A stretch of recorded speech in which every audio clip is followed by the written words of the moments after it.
자, 계속해서 이제 취득세 납세 보통징수 관련한 신고 납부하고 보통징수 관련한 쟁점 확인을 하겠습니다. 그래서 자, 앞에서 몇 번 이제 봤던 얘기인데요. 자, 취득세 납세 의무자라고 해서 자, 취득한 자, 부가 취득한 자에게 취득세 납세 의무가 성립하게 됩니다. 그래서 앞에서 우리 이제 조세 총론할 때 취득세라고 하는 거 납세의무 성립 시기, 취득세 과세 대상 물건을 취득한 때 납세 의무가 있다. 이런 게 하나의 축이 되게 될 것이고요.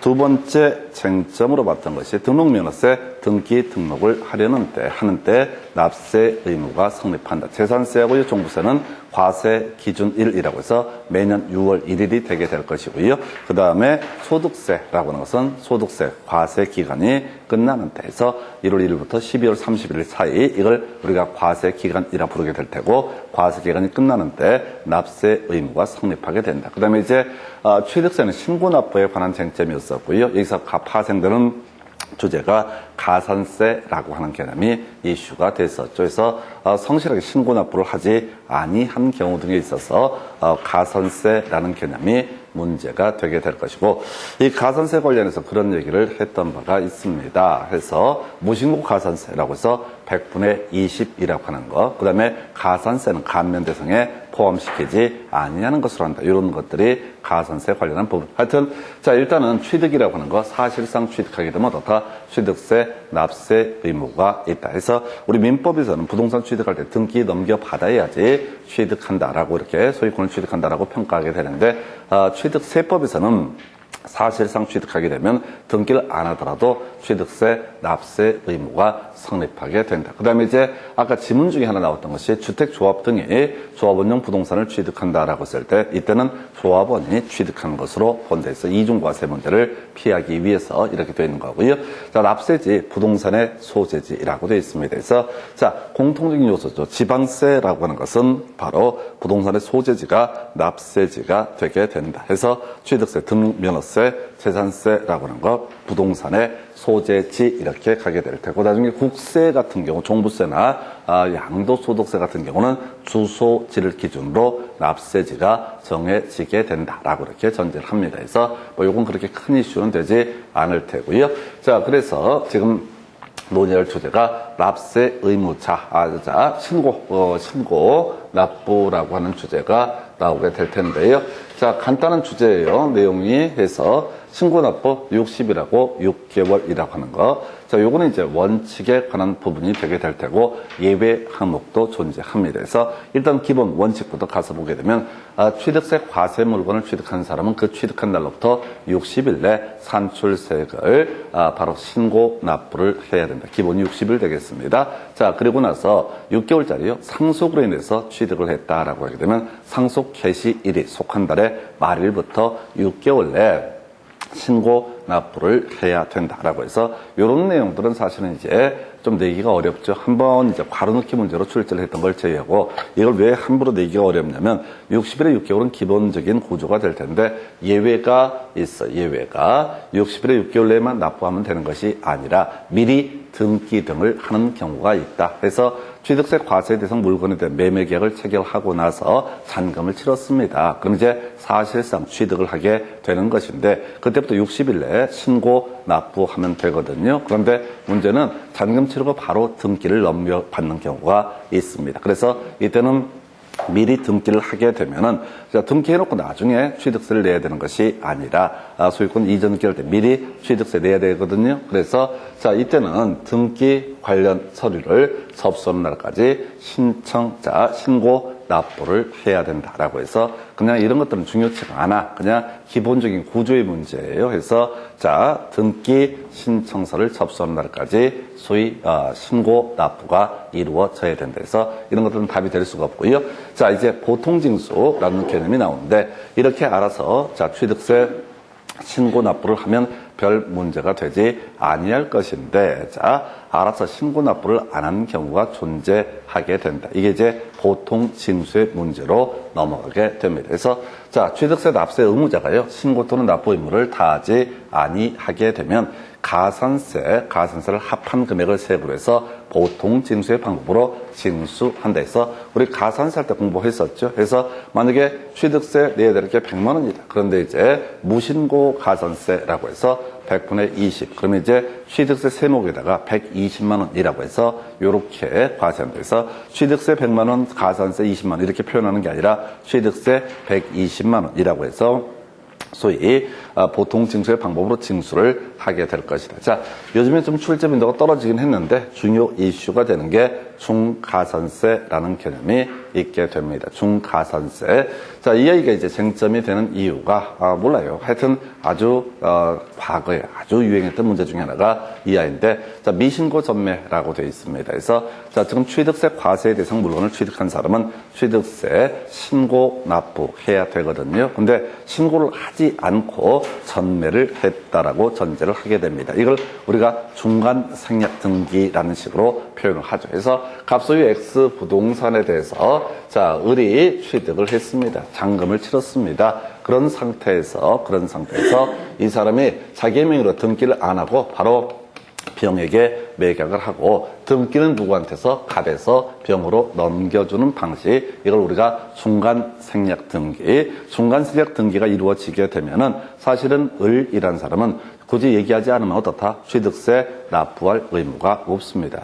취득세 납부할 의무는 있는데 걸리지 않는다는 얘기죠. 그런데 이렇게 중간 생략 등기를 하다가 나중에 걸리게 되면은 이 사람이 뭐라고요? 따로 신고하지 않고 팔아버린 케이스가 되기 때문에 이때 중가산세라고 하는 것을 또 때려맞게 된다. 가산세 기본 들어갈 테고요. 그리고 나서 중가산세 100분의 80이라고 되어 있습니다. 그래서 자, 납세무자가 취득세 과세 물건을 사실상 취득한 후 신고를 하지 아니하고 매각하는 경우 산출세액의 100분의 80을 가산한 금액을 세부로 해서 보통 징수의 방법으로 징수한다 해서 납부할 취득세액이 만약에 100만 원이었다. 근데 미신고하고 전매까지 이루어졌다고 나중에 걸리게 되면 원래 내야 될 금액의 100분의 80이라고 하는 금액을 또 추가적으로 어떻다? 중가산세라는 명목으로 토해내게 된다. 이걸 합쳐서 보통 징수의 방법으로 시공고에서 뜯어내게 된다. 이런 식의 논리 구조가 되겠죠. 그래서 그 정도가 될 테고, 그러면 장부 미보존이라고 하는 거 100분의 10 되겠습니다. 이게 숫자가 좀 헷갈려. 우리가 지금 보면 100분의 80하고 100분의 10은 별로 어렵지 않아 보이는데 이게 이제 돌아서면 잊어버리다 보니까 아귀가 80에 20 하면 참 좋을 것 같은데 100분의 10이라고 되어 있습니다. 이게 이제 계속 착각한다니까요. 시험 문제 구성할 때 100분의 20을 툭 던져주게 되면 그도 그럴싸하게 느껴져. 그래서 80은 알겠는데 뭐와 얘가 100분의 20 같은 느낌을 받게 됩니다. 그래서 일단 이 얘기의 전제는 그렇게 가야 되죠. 다른 얘기가 아니라 얘는 출발점 자체가 어떻게 얘기가 시작이 돼야 되냐면, 자, 지금 이제 앞에서 국외판법 공검이라고 하는 것이 있었죠. 법인 장부에 따라서 취득가격이 증명되는 취득에 대해서는 자, 사실상 취득가격을 취득세 과세 표준으로 삼게 된다. 그래서 법인 장부라고 하는 것은 믿을 수가 있다. 이런 논리 구조로 갔습니다. 그래서 법인 장부는 믿을 수가 있다. 그런데 이 사람이 법인 장부를 자, 증거 서류를 보존 의무를 이행하지 아니한 경우 등 이때는 서류 조작했다는 얘기거든요. 그때는 산출세액이 얼마? 100분의 10에 해당하는 금액을 추가로 같이 묶어서 다 해당할 징수액을 세액에 가산하게 된다 해서 요렇게 해서 사실은 과거에 제일 많은 출제 이슈가 됐던 게 미신고 전매였었고, 요걸 가지고 문장을 꼼꼼히 토시를 막 바꿔치기 하고 요렇게 저렇게 구성해 오다가 그게 23회인가 24회 때 마지막 구성이 되고요. 그 후로 안 나왔어요. 그래서 이제 다시 출제가 되게 되면 이 문제는 되게 간단할 거예요. 둘 중에 하나입니다. 지문 형태로 구성하면 숫자 100분의 50 이런 식의 숫자 갖고 장난을 치거나 아니면 앞에서 이제 60일에 6개월이 괄호넣기 문제로 출제가 됐기 때문에 100분의 80, 100분의 20이라고 하는 100분의 10이라고 하는 거 이렇게 괄호넣기 문제로도 충분히 예상이 되게 됩니다. 당연히 출제한 기술상으로 보게 되면 얘를 내야 돼요. 왜? 쭉 공부한 다음에 제일 마지막에 나오는 게 중가산세라는 개념이 되기 때문에 이걸 내야지 전체 내용을 물어보는 그런 구조가 되게 됩니다. 자,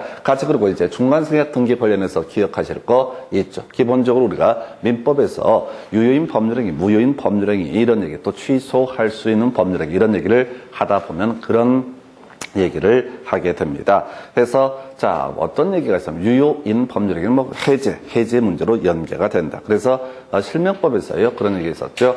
만약에 명의신탁이라는 것이 자 양도담보, 가등기 담보, 신탁, 법석 신탁, 상호 명의신탁처럼 유효가 되는 경우에는 나중에 해지라는 문제가 발생한다. 근데 양자간 등기 명의신탁, 삼자간 등기 명의신탁, 계약 명의신탁처럼 무효인 명의신탁에 있어서는 해지의 문제가 발생하지 않는다. 그래서 명의신탁할 때 틀린 걸 고르셔야 할 때 무효인 명의신탁을 전제로 해서 해지를 통해서 이 법률 관계를 정리할 수 있다. 이렇게 해서 틀리게 나왔던 바가 있고요. 뭔 얘기하고 있냐면 유효인 법률 행위였을 때는 해제 문제가 발생을 하게 된다. 한편 무효인 법률행위, 소위 절대적 무효와 상대적 무효의 문제로 가게 되죠. 그래서 소위 강행 규정 또는 효력 규정에 위반한 법률 행위에 대해서는 그건 뭐가 된다? 무효 이렇게 얘기를 하게 되죠. 자, 대신 단속 규정에 위반한 법률 행위는 뭐가 된다? 유효 이렇게 해석을 하게 됩니다. 무슨 얘기? 중간 생략 등기는 소위 중간 생략 등기를 금지하는 규정은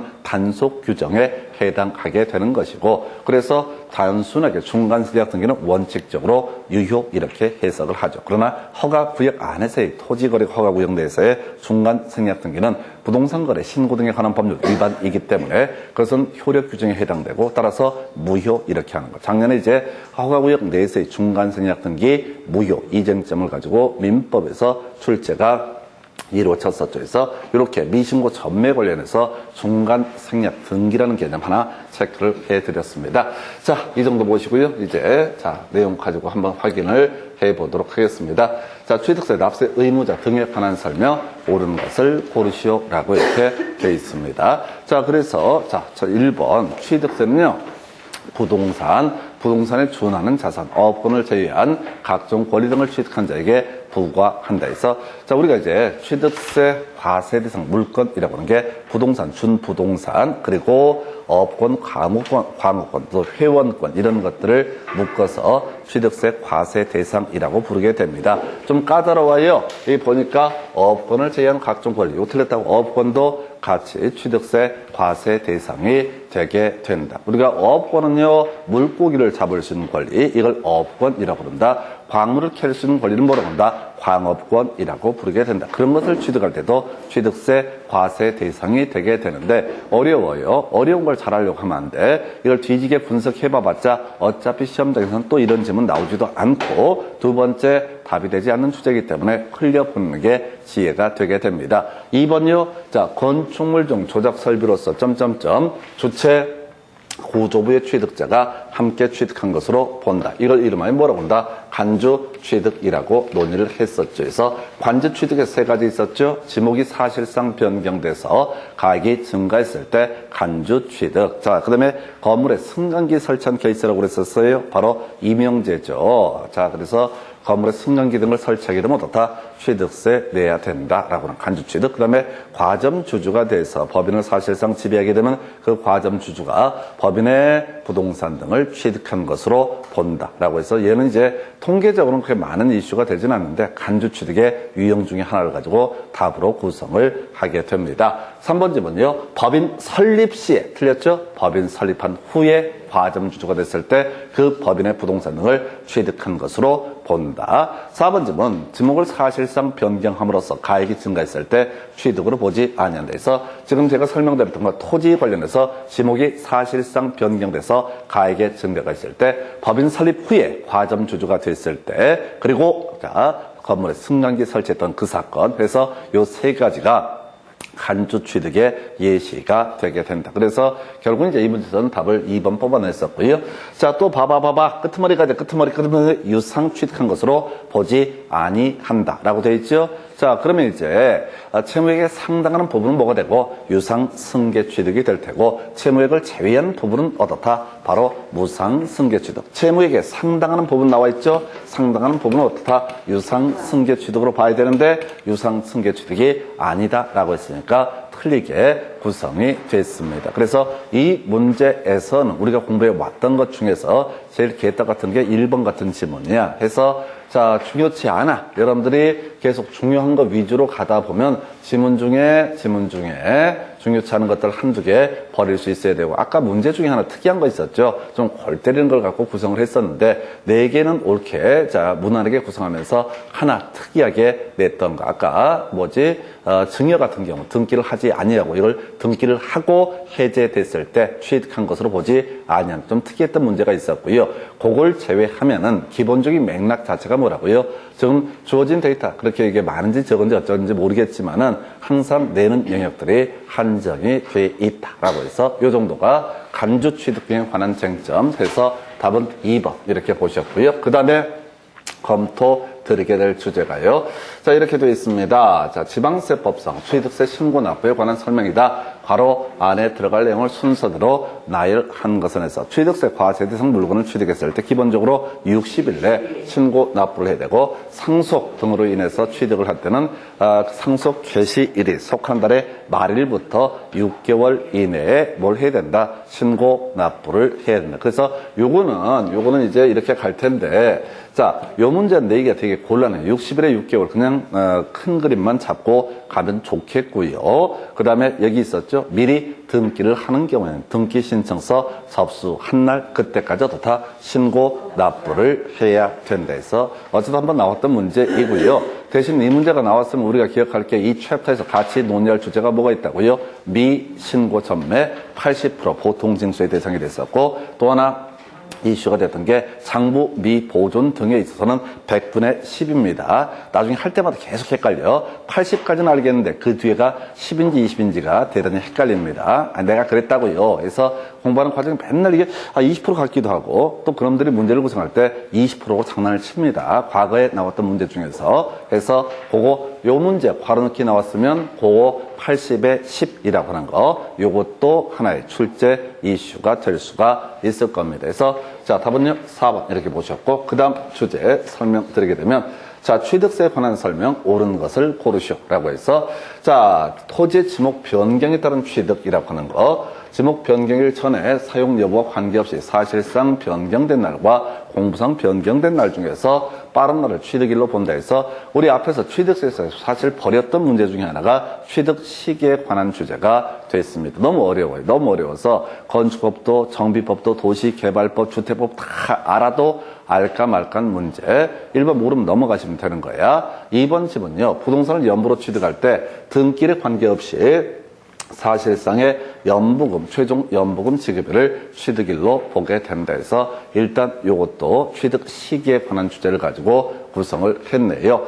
자, 보니까 법인 장부로 지목 변경에 든 비용이 입증되는 경우 토지 지목 변경에 대한 과세 표준은 지목 변경 전에 시가 표준액에 그 비용을 더한 금액이라고 해서, 자, 요거 틀렸고요. 나중에 설명드립니다. 중요치 않아요. 자, 그 다음에 4번 지문요. 취득세 납세 의무가 있는 법인이 장부 등의 작성과 보존 의무를 다하지 않았을 때 100분의 20의 가산세라고 하는 거. 소위 이제 중가산세는 개념이 맞는데 법에서는 그냥 가산세라는 용어를 쓰고 있고요. 숫자 틀렸죠? 100분의 10이라고 하는 거. 100분의 10이라고 하는 거. 이렇게 구성을 합니다. 그래서 일단은 사실은 1번, 2번 지문은 취득 시기에 관한 지문이니까 비우고 가셔야 돼. 취득 시기 나오고 있어요. 근데 지금 29에 30에 연속 나왔으니까 오히려 잘 됐어. 이건 내기가 좀 곤란한 부분이다. 그래서 시험에 뭐가 나오고 안 나오고가 아니라, 자, 제일 포인트는 뭐냐면 풀 수 있는 영역, 공부해서 외울 수 있는 영역을 숙달하는 게 필요하겠고요.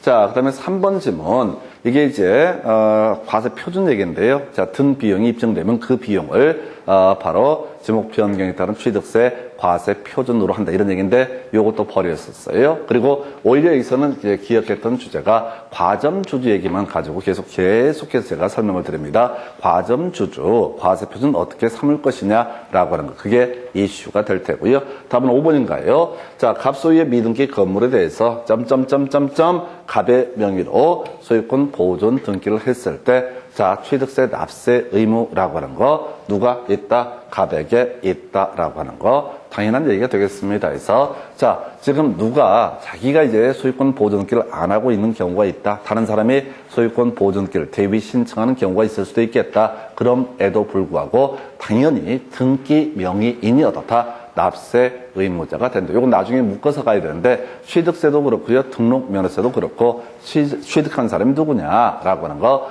자, 등록한 사람이 누구냐? 다른 사람이 신청을 하더라도 등기 명의인이라는 사람이 어떻다? 취득자가 되게 된다. 그 얘기예요. 그래서 취득세 납세 의무자. 자, 사실상 취득한 자의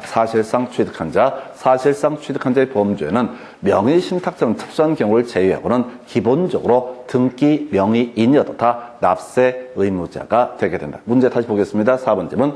갑소의 미등기 건물에 대해서 자, 채권자 을이 채권 확보를 해서 법원의 판결에 따른 소유권 보존 등기를 갑의 명의로 등기할 경우 자, 취득세 납세 의무는 누구한테? 갑에게 있다라고 할 것 해서 자, 사안이 뭐 길게 갈 건 아니고 결국은 갑소의 부동산을 갑 명의로 등기가 이루어지게 되면 이때 취득세 납세 의무는 누구한테? 갑에게 있다. 상당히 까다로웠던 문제. 이 문제가 이제 앞에서 두 문제 봤던 취득 시기에 관한 지문 2개 던져놔서 상당히 어렵게 구성이 됐었고요. 4번 지문도 대단히 중요한 쟁점이 되게 될 겁니다. 미신고 전매 100분의 80 얘기하고요. 장부 미보존 100분의 10이라고 하는 거 요렇게 정리를 합니다. 답은 5번 이렇게 봐야겠고요.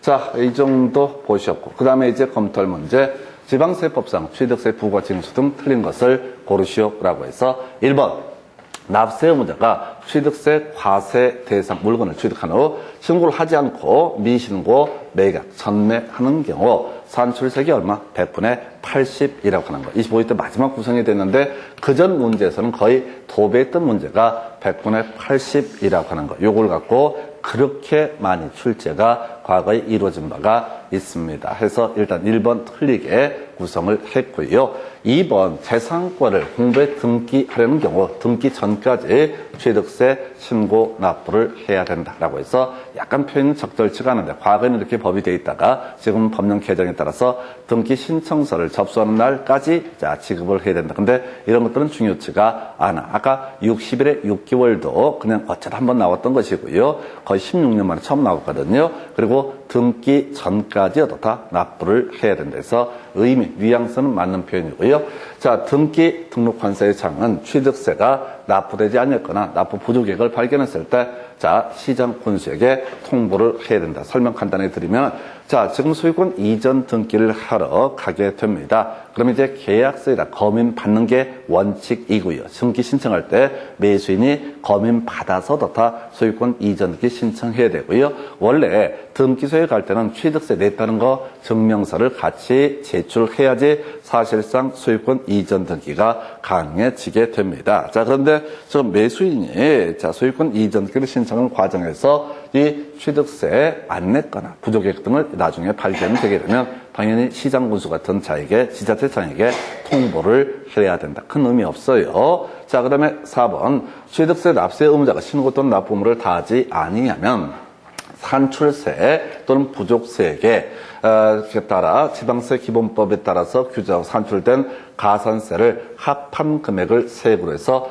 보통 징수의 방법으로 징수한다. 그래서 이렇게 설명을 드렸었죠. 취득세 내야 되는 게 100만 원이다. 근데 무신고 가산세 20%다. 그러면 이제 120만 원을 뭐라고 해서 취득세 120만 원. 그래서 요거 보통 징수의 방법 취득세 120만 원 내십시오라는 방식으로 이렇게 징수를 하게 된다. 그 다음에 5번 지자체장 자 납세 의무가 있는 법인이 장부 등의 작성 보존 의무를 이행하지 아니한 경우 산출된 세 또는 부족세액의 100분의 10입니다. 을 징수할 세액에 가산하게 된다. 그래서 이게 100분의 80하고요. 100분의 10이라고 하는 게 소위 의미상 중가산세가 되게 될 텐데 세법에서는 그냥 가산세라는 표현을 그냥 쓰고 있습니다. 가산한다라는 표현만 쓰고 있습니다. 다만 의미상 이미 얘기했던 가산세에다가 이걸 추가로 더한다는 의미로 새겨야 되겠습니다. 그래서 답은 1번 이렇게 살펴드렸고 1번, 5번이 주요 쟁점이 되겠습니다. 해서 이렇게 살펴드렸고요. 자, 그리고 나서 지금 여기까지 취득세 보시고 잠시 끊었다가 바로 이어서 등록면허세 보겠습니다.